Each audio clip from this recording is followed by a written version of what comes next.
Pozdrav svima, danas ću da vam pokažem kako da skinete i instalirate Fraps i da ga registrujete. Verzija 3.5.99.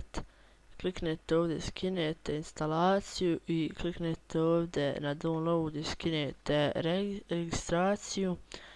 Idemo na instalaciju, da ga instaliramo, idemo run i sada čekamo.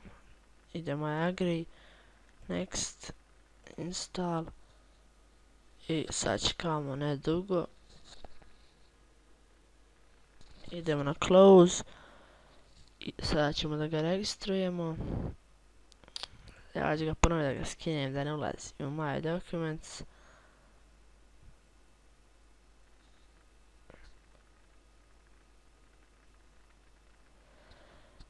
Evo vidimo to skinulo.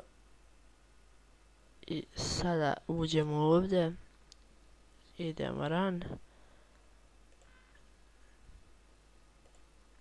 Evo vidimo, to je ta registracija, ovo je onaj mail koji će se registrovati, idete agree, fraps next, install i opet malo sačekate, idemo na close.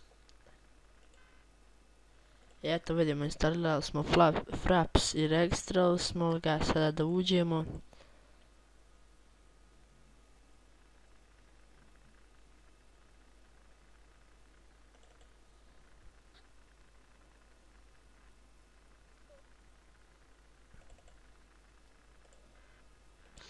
Ja sam vidio da neće odmah da otvori ovaj Fraps i poslije mi je došlo da moram instaliram Drisect 9, tako da vi ne čekate, da ne pauziram džabe.